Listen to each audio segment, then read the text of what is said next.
এই যে দেখো আমার দুধের বাচ্চা, আমার এই কলিজার টুকরা সন্তান, আমি আলী আসগরকে নিয়ে আসছি, আমি নবীজির নাতি, আমি জান্নাতের যুবকদের নেতা, আমার এই কলিজার টুকরা সন্তান পানির জন্য চিৎকার মারতেছে, কলিজা শুকায় গেছে, এই ফুরাত নদীতে পানির অভাব নাই, একটু পানির ব্যবস্থা করে দাও।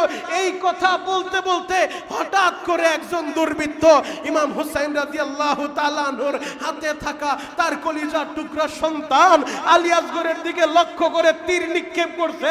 ওই তীরটা আইসা আলী আসগরের বুকের এক পাশ দিয়া ডুইকার এক পাশ দিয়া বের হয়ে গেছে। বাবার চোখের সামনে, বাবার হাতের ভিতরে সন্তানকে যখন এইভাবে শহীদ করে দিল, সন্তানের মুখে এক ফোঁটা পানি তুলে দিতে পারে নাই।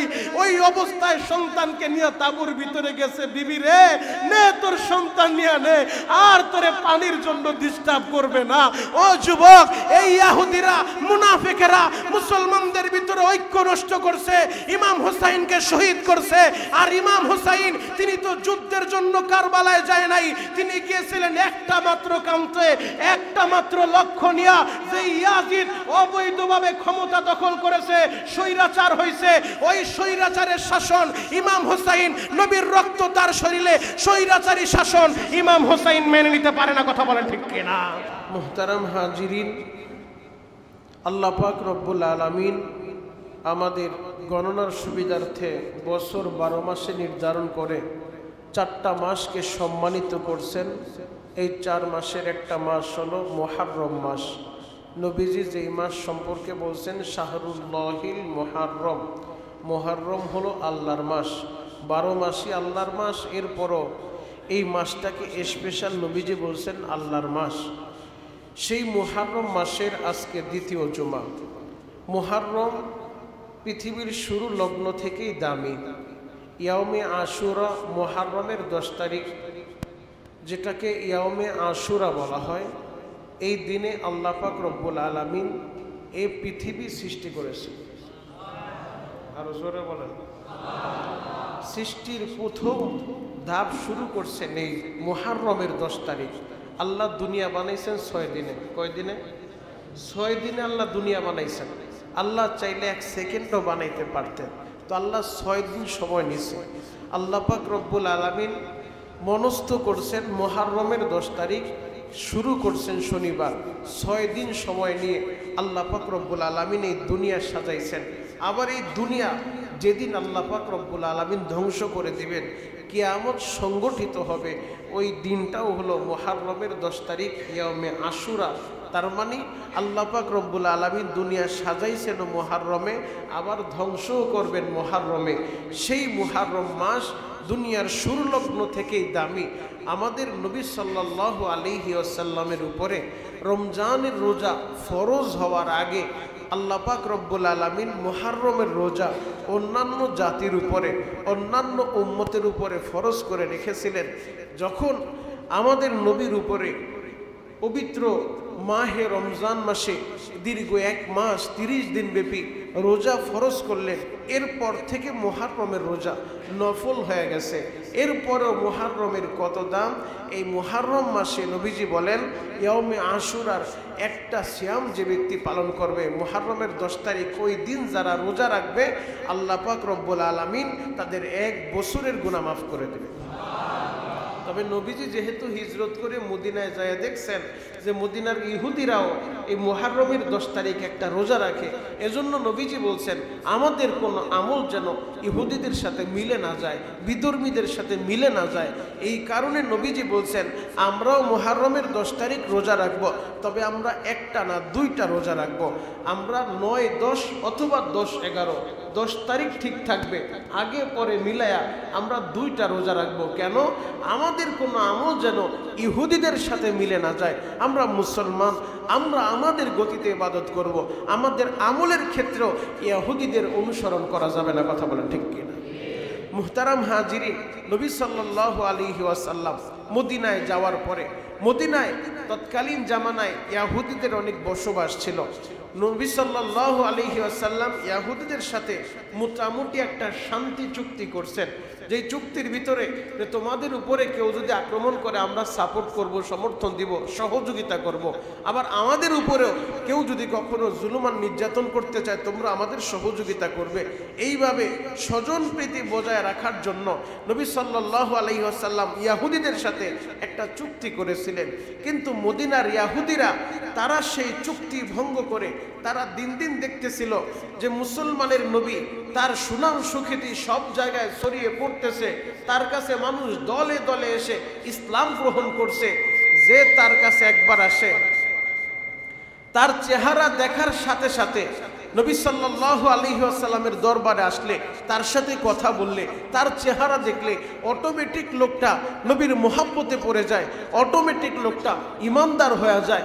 এই কারণে মদিনার ইহুদিরা তাদের চুক্তি ভঙ্গ করে মক্কার মুশরিকদের সাথে, মক্কার যে সমস্ত মুশরিকেরা নবীজির বিরুদ্ধে ছিল তাদের সাথে আতাত করে, তাদের সাথে গোপনে সম্পর্ক করে তারা মুসলমানের উপরে জুলুমান নির্যাতন শুরু করলো। এইভাবে যখন একের পর এক তারা যখন ষড়যন্ত্র আর চক্রান্ত শুরু করছে, পরবর্তীতে এমন একটা পর্যায়ে আসছে যে ইহুদিরা তাদের লেবাস তো দেখলে বোঝা যায় না, কিন্তু তারা লেবাসদারি এমনভাবে নবীর কাছে আইসা একদিন বলতেছে আপনার সাথে আমাদের পার্সোনাল কিছু কথা আছে। নবীজি বললেন ঠিক আছে তোমরা কি বলবে বলো। তখন তারা বলতেছে আপনার সাহাবীরা এই জায়গায় দাঁড়ানো, তাদের সামনে বলা যাবে না, গোপনে আপনার সাথে কথা বলতে হবে। সাহাবায়ে কেরাম সন্দেহ করলেন ইহুদিরা গোপনে নবীর সাথে কথা বলতে চায় কেন, নিশ্চয়ই এর ভিতরে কোনো কারণ আছে। তারা ফলো করলেন। নবী সাল্লাল্লাহু আলাইহি ওয়াসাল্লাম সাহাবীদেরকে বললেন ঠিক আছে তোমরা একটু দূরে যাও, তারা আমার সাথে একটু পার্সোনাল কথা বলবে।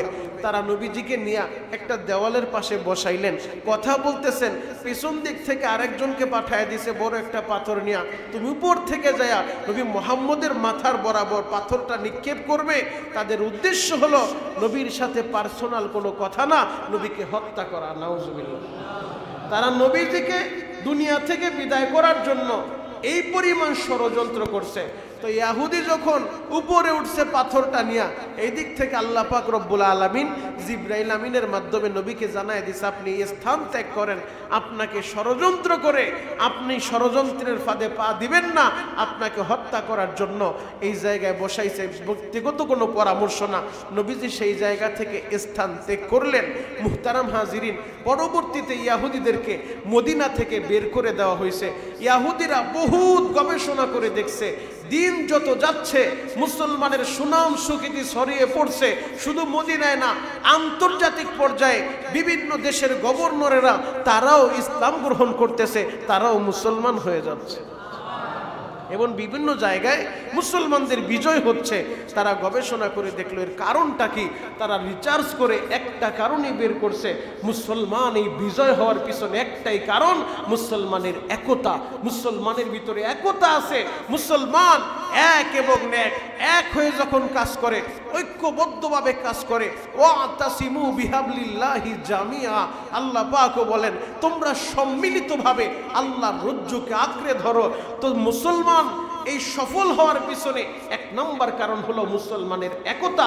এই একতা বিনষ্ট কিভাবে করা যায়, কারণ মুসলমান যদি একবদ্ধ থাকে, ঐক্যবদ্ধ থাকে, পৃথিবীর কোনো শক্তি নাই মুসলমানদেরকে কিছু করতে পারবে। কারণ 313 জনের সামনে 1000 কুলায় নাই, 60 জনের সামনে হাজার হাজার বেঈমান কুলায় নাই।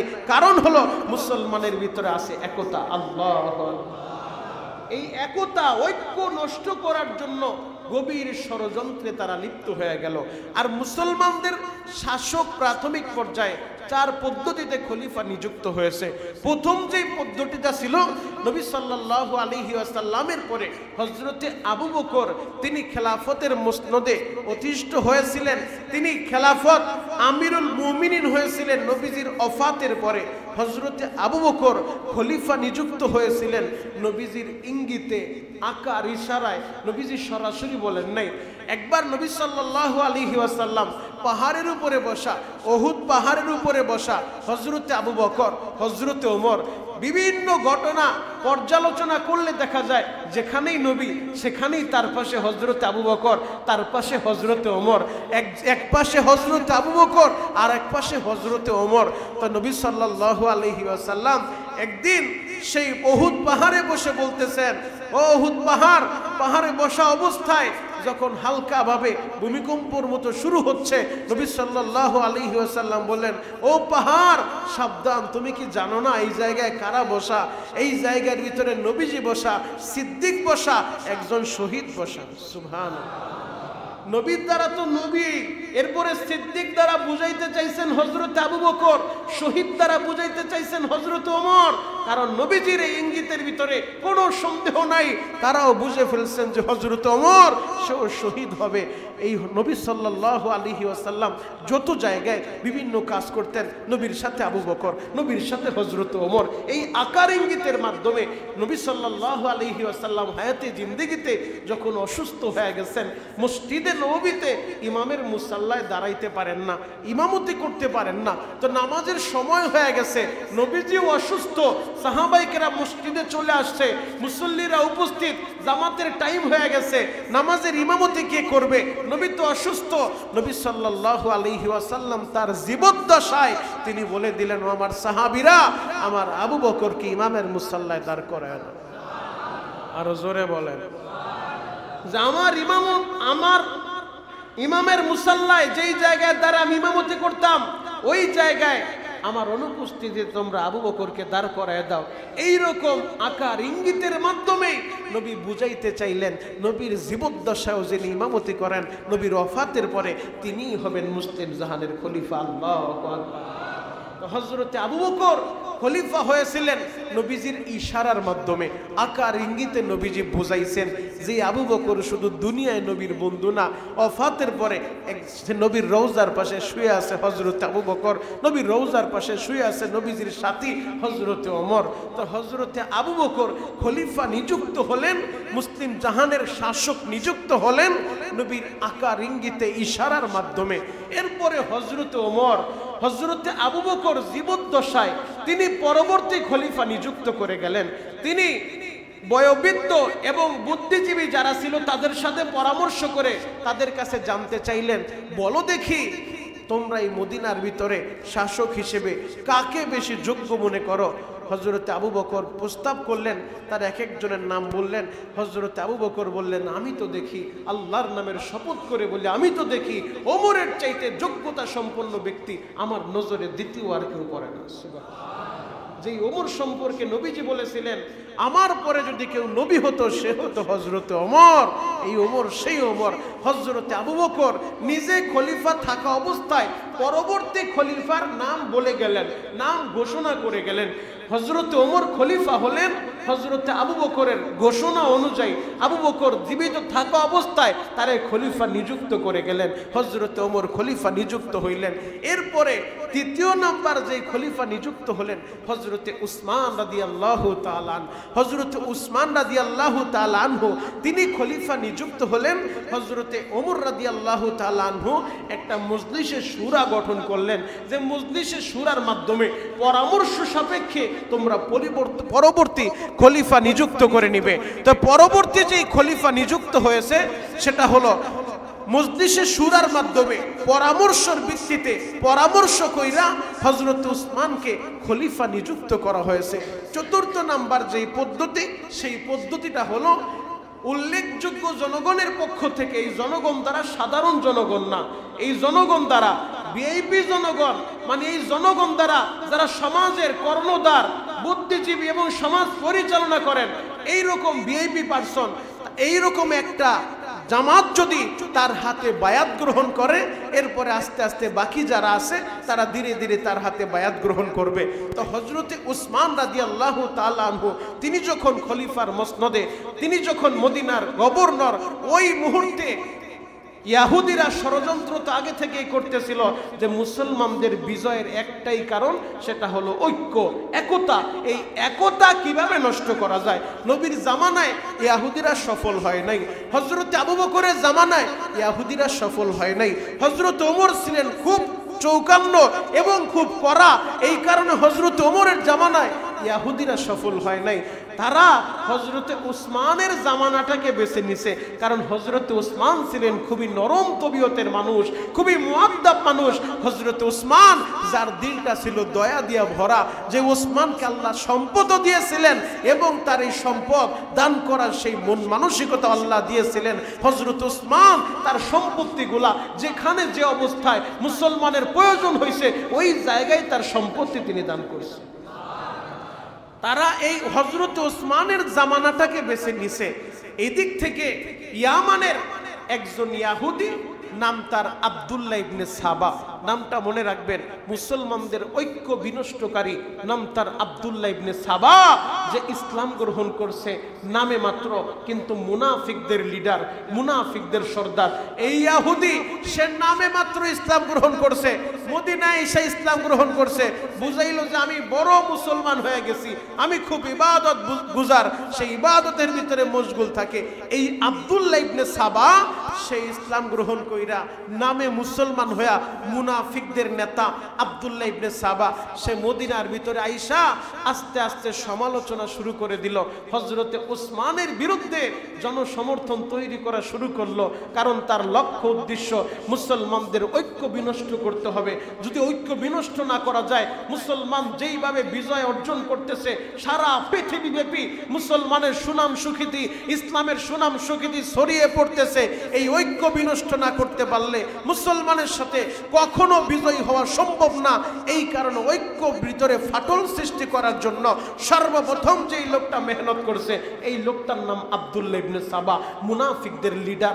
এই আব্দুল্লাহ ইবনে সাবা মদিনার ভিতরে আইসা মদিনার কিছু লোকদেরকে বলতেছে যে হযরতে আলী জীবিত থাকা অবস্থায় হযরত ওসমান খলিফা হয় কিভাবে?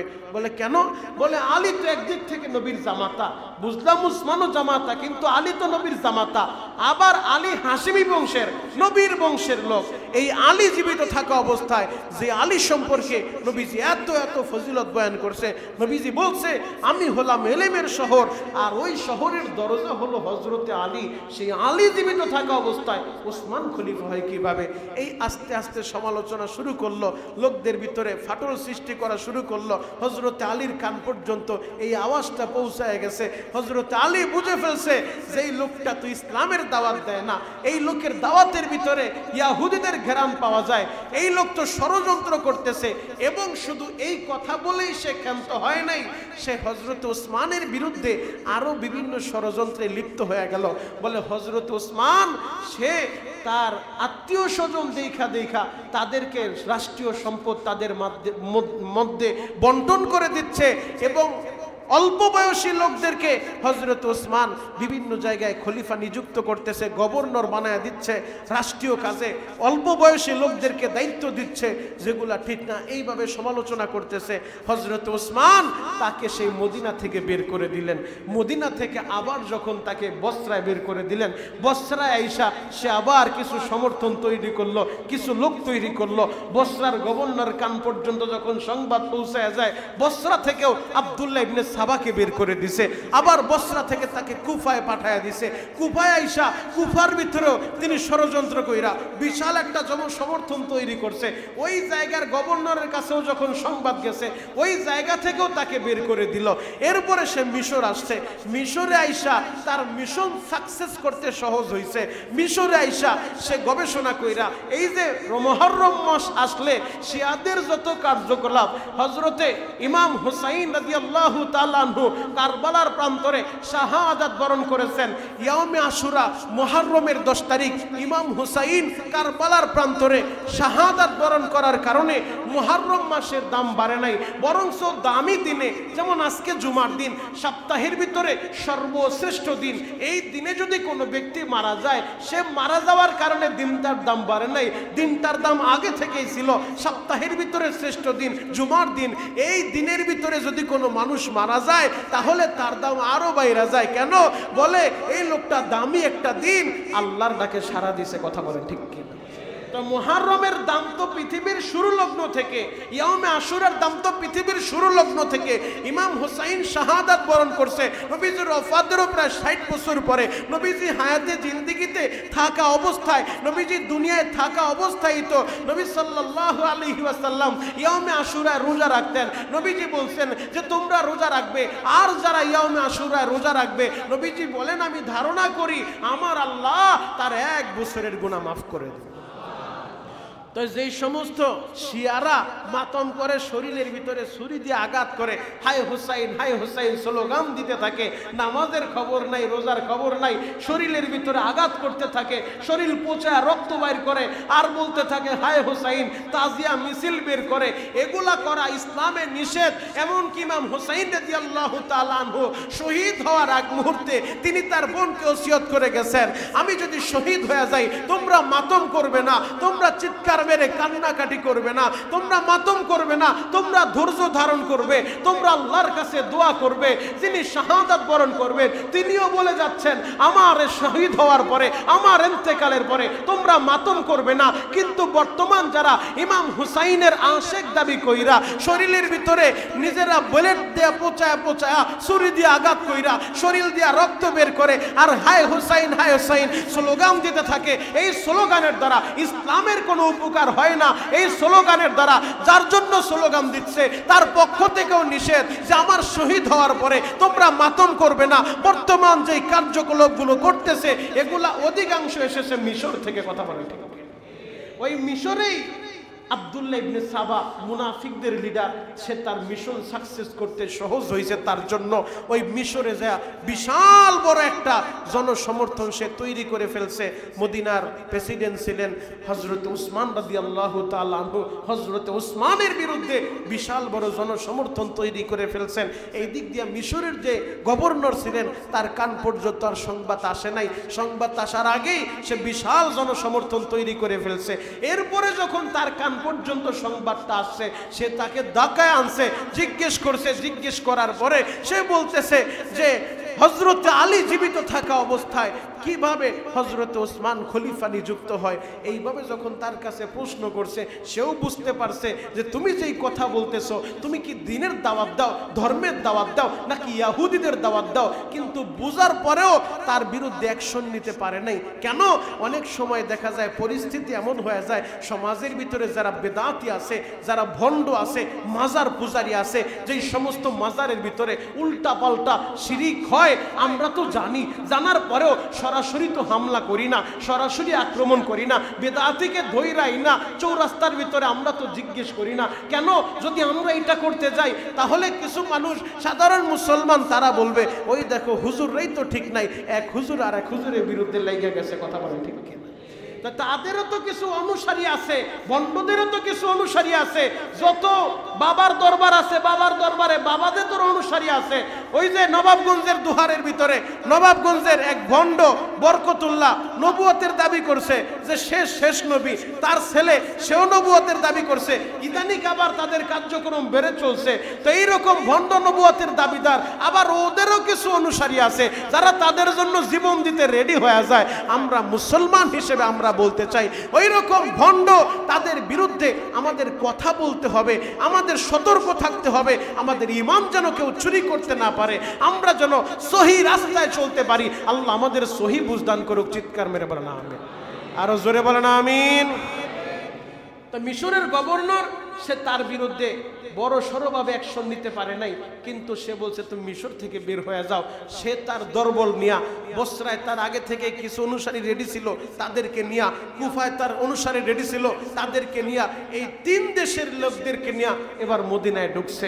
মদিনায় ঢুইকা এবার মদিনায় সরাসরি না যায় মদিনার এরিয়ার ভিতরে, মদিনার বাহিরে চতুর্দিকে তারা অবস্থান করতেছে আর মদিনার বাহির দিয়া মেহনত করতেছে হযরত উসমানের বিরুদ্ধে বিভিন্ন অপবাদ তারা লটায়া দিচ্ছে। তারা বলতেছে হযরত ওসমান স্বজন প্রীতি করে, রাষ্ট্রীয় সম্পদ সে তার আত্মীয় স্বজনের মধ্যে বন্টন করে দেয়, এবং সে অল্প বয়সী যুবকদেরকে যারা যোগ্যতা রাখে না, অল্প বয়সী লোকদেরকে ধৈরা ধৈরা নেতৃত্ব দিয়া দেয়, নেতৃত্বের আসনে বসায় দেয়। এইরকম অভিযোগ যখন হযরত ওসমানের বিরুদ্ধে তারা রটায়া দিছে, মদিনার ভিতরে মেহনত চালাইতেছে, এই খবর শোনার পরে হযরত ওসমান আবার তাদেরকে ডাকলেন।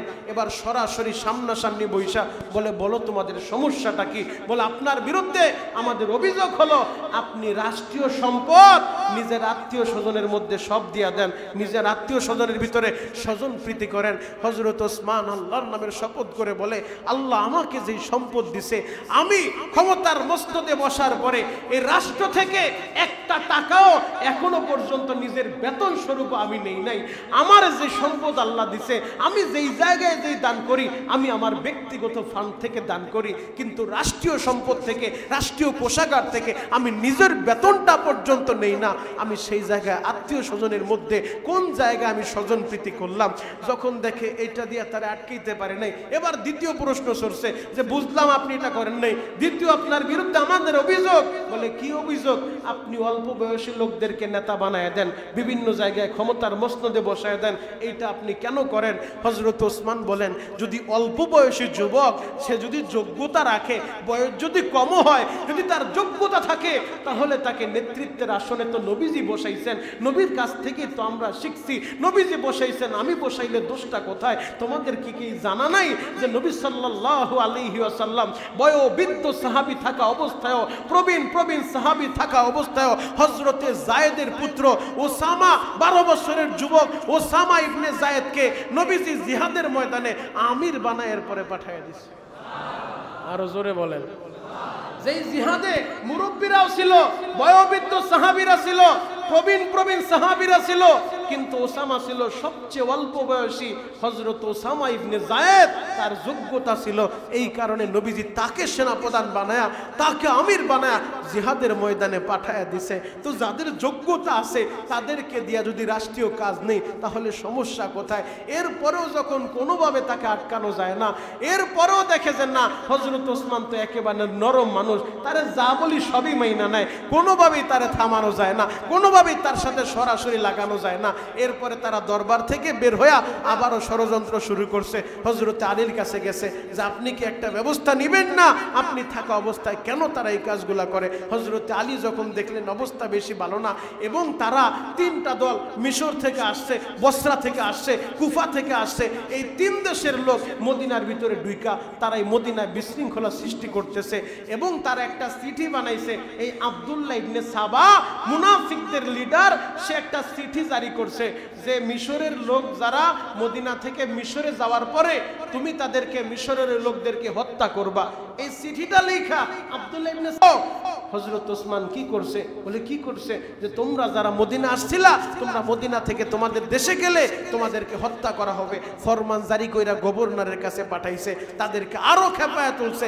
এই চিঠির খবর হযরতে আলীর কান পর্যন্ত গেছে। হযরতে আলী ছিলেন তীক্ষ্ণ মেধার অধিকারী, আল্লাহ তাকে সেইভাবে মেধা দিয়েছিলেন। হযরতে আলীর কান পর্যন্ত খবর যাওয়ার পরে হযরতে আলীর কাছে যখন চিঠিটা নিয়ে গেছে, যে দেখেন সে মুসলিম জাহানের খলিফা হয়া সে তাদেরকে হত্যার আদেশ দিছে, চিঠি পাঠাইছে। এবার চিঠিটা হযরতে আলী দেখা, আর হযরতে আলী দেখেই তো বুঝে ফেলছেন এই চিঠি হযরত ওসমানের হতে পারে না। এরপরে হযরতে আলী বললেন, ঠিক আছে, যেহেতু সে চিঠি পাঠাইছে আমি বিষয়টা দেখতেছি।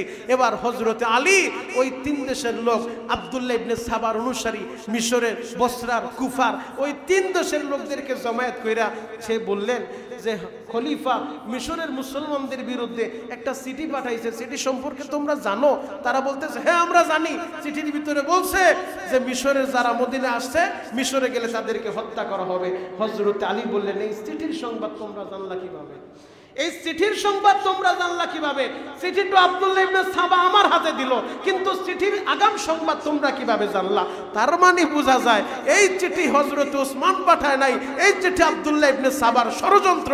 যখন তারা চিঠি দিয়েও কোনো কাজ করতে পারে নাই, সর্বশেষ চিঠির সংবাদ খলিফা কান পর্যন্ত পৌঁছায় গেছে। এবার দেখে তারা সবাই যেহেতু জেনে গেছে, এবারে আব্দুল্লাহ ইবনে সাবার নেতৃত্বে এই মুনাফিকেরা হযরত ওসমানের চতুর্দিক থেকে হযরত ওসমান যে বাসায় বসবাস করতেন তার বাসভবনের চতুর্দিক থেকে ব্যারিকেড দিয়ে ফেলছে। হযরত আলী রাদিয়াল্লাহু তাআলা আনহু দেখলেন যে অবস্থা এখন এমন একটা পর্যায়ে দাঁড়ায় গেছে, মদিনার কিছু লোকদেরকেও আব্দুল্লাহ ইবনে সাবা তৈরি করে ফেলছে খলিফার বিরুদ্ধে। হযরত আলী এই দৃশ্য দেখা হযরত আলী মদিনার কিছু যুবকদেরকে তৈরি করলেন। ওই যুবকদের ভিতরে তার কলিজার টুকরা ইমাম হাসান রাদিয়াল্লাহু তাআলা আনহু, ইমাম হুসাইন রাদিয়াল্লাহু তাআলা আনহু তারাও ছিলেন। তাদেরকে নিযুক্ত করে দিলেন যে তোমরা খলিফার বাসভবন নিরাপত্তা দেওয়ার জন্য তোমরা প্রহরী হয়ে যাও, তোমরা প্রধান ফটকে যা দায়িত্ব পালন করো, তোমরা বাসভবন নিরাপত্তা দিবা।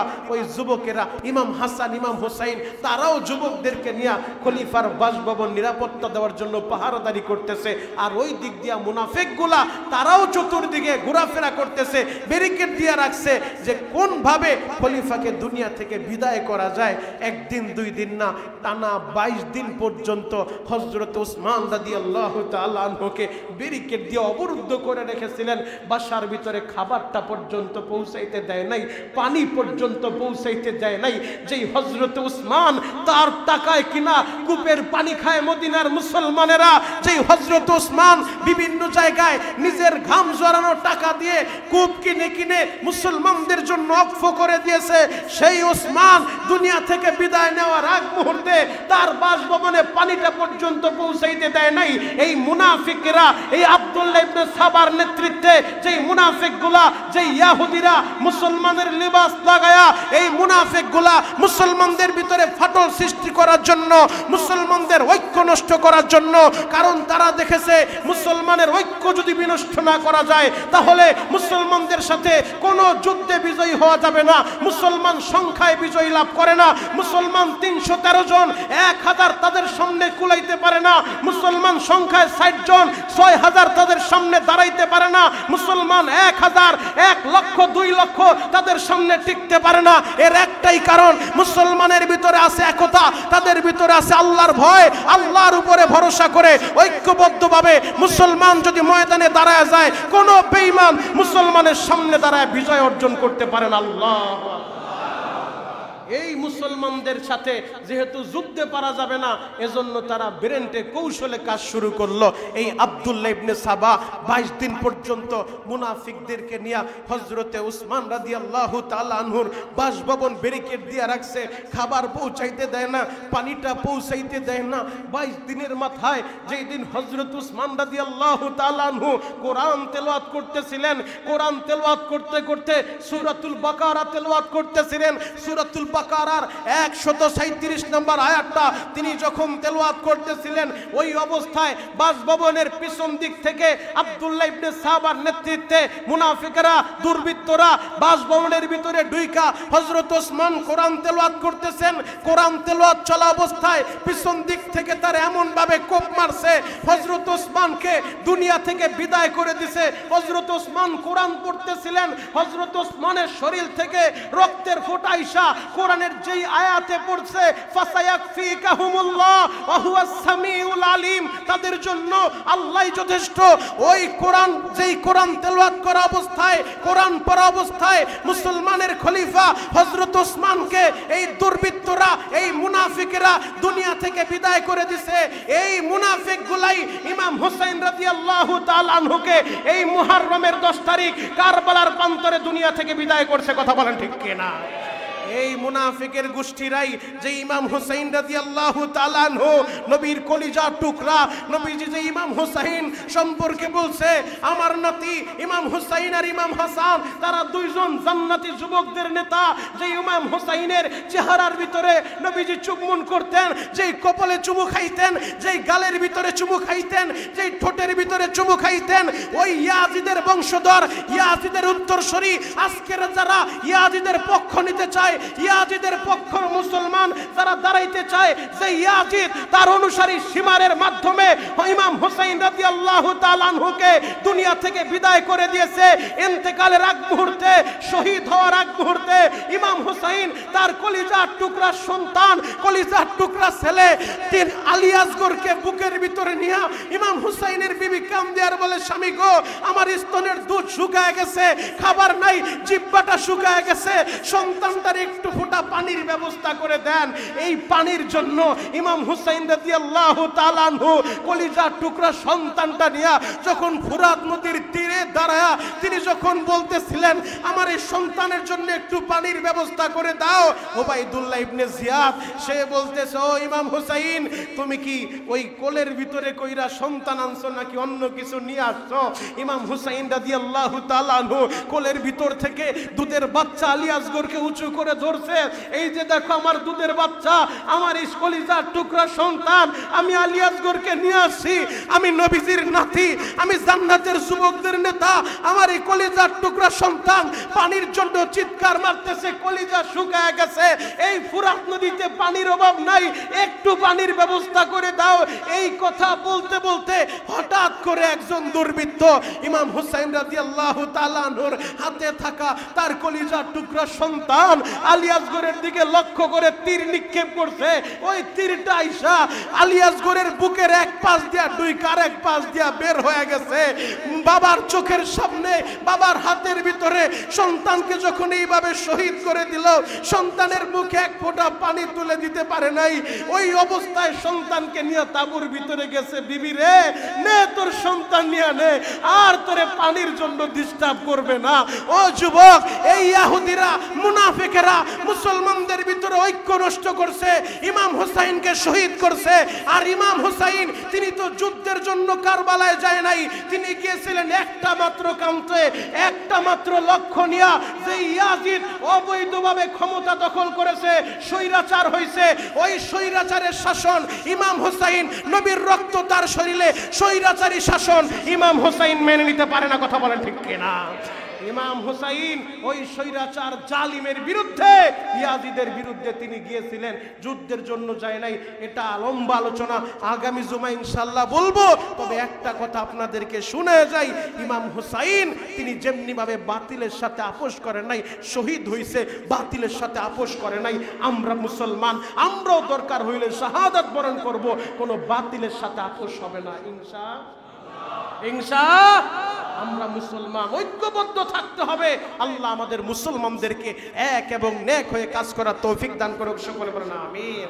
আল্লাহ পাক রব্বুল আলামিন যেন আমরা শহীদ মুহররমের 10 তারিখ ইনশাআল্লাহ আল্লাহ যাদেরকে সুযোগ দেয় আমরা সবাই চেষ্টা করব, যেহেতু নবীজি বলছেন যে ব্যক্তি ইয়াউমে আশুরার রোজা রাখবে আল্লাহ তার 1 বছরের গুনাহ মাফ করে দিবে। ইনশাআল্লাহ আমরা চেষ্টা করব আমরা যেন সবাই এই মুহররমের রোজাটা রাখতে পারি। নবীজি বলছে আফজালুস সিয়াম বাদা রমাদান শাহরুল্লাহিল মুহররম, রমজানের পরে উত্তম রোজা হলো মুহররমের রোজা। নবীজি এই রোজাটা কখনো ছাড়তেন না, নবী সব সময় এই রোজাটা রাখতেন। তাহলে আমরা রবিবার মুহররমের 10 তারিখ রবিবার রোজা রাখবো, 2টা রোজা রাখবো। নবীজি বলছে ইহুদিরা যেহেতু মুহররমের 10 তারিখ রাখে আমরাও রাখবো, তবে আমরা একটা না, আমরা 2টা রাখবো। আমরা 9, 10 অথবা 10, 11, 10 তারিখ মাঝখানে রেখে আগে পরে মিলায় 2টা রাখবো। যারা 2টা রাখতে চান আজকে রাত্রে সাহারি খাবেন, আগামীকালকে একটা হবে, রবিবার একটা হবে। আর যদি কেউ আগামীকালকে না রাখতে পারেন তাহলে রবিবার তো রাখবেন, আবার সোমবার একটা মিলায় রাখবেন। আল্লাহ পাক রব্বুল আলামিন আমাদের সবাইকে বুঝা এবং আমল করার তৌফিক দান করুক, সকলে বলেন আমিন। নসরুল হাজী অ্যাডভোকেট আসাদুল্লাহ আসাদ সাহেবের বোন আমাদের মাদ্রাসার ছাত্রদের জন্য সিজনের ফল আম কাঁঠালের ব্যবস্থা করেছেন, তার মা বাবার জন্য দোয়া চেয়েছেন। আল্লাহ পাক রব্বুল আলামিন আসাদ সাহেবের বোনের দানকে কবুল করুক, তার মা বাবা আত্মীয় স্বজন যারা মারা গেছে কবরগুলো জান্নাতের বাগান বানিয়ে দিক, সকলে বলুন আমিন। হাজী আলী হোসেন সাহেব দোয়া চেয়েছেন তার মা বাবার জন্য, আল্লাহ পাক রব্বুল আলামিন তার মা বাবার কবরটা জান্নাতের বাগান বানিয়ে দিক। ইয়াসিন নামে এক যুবক অ্যাক্সিডেন্টে মারা গেছে, কারেন্টে শর্ট খেয়ে মারা গেছে এলাকায় থাকতো। আপনারা অনেকেই দোয়া চাইছে, তার বন্ধু বান্ধব যারা আছে ইয়াসিনের জন্য দোয়া চাইছে। আল্লাহ পাক রব্বুল আলামিন ইয়াসিনের কবরটা জান্নাতের বাগান বানিয়ে দিক, সকলে বলেন আমিন। হাজী আব্দুল আজিজ ভাই তার শ্বশুর শাশুড়ির জন্য দোয়া চাইছেন, আল্লাহ পাক রব্বুল আলামিন হাজী আব্দুল আজিজ ভাইয়ের শ্বশুর শাশুড়ির কবরটা জান্নাতের বাগান বানিয়ে দিক। মোহাম্মদ ইমতিয়াজ আহমেদ শাকিল ভাই তার বাবা অসুস্থ, হাজী আব্দুল করিম মেম্বার তার জন্য দোয়া চাইছেন, আল্লাহ পাক রব্বুল আলামিন শাকিল ভাইয়ের বাবা হাজী আব্দুল করিম মেম্বার সাহেবকে সুস্থতার নেয়ামত দান করুক, যদি হায়াত না থাকে ইমানের সাথে কবুল করুক। আরও যারা অসুস্থ আমাদের মধ্যে আমরা সকলের জন্য দোয়া করি, আল্লাহ পাক রব্বুল আলামিন সকল অসুস্থ বান্দাবান্দীদেরকে সুস্থতার নেয়ামত দান করুক, আমাদেরকেও সুস্থতার নেয়ামত দান করুক, সকলে বলেন আমিন।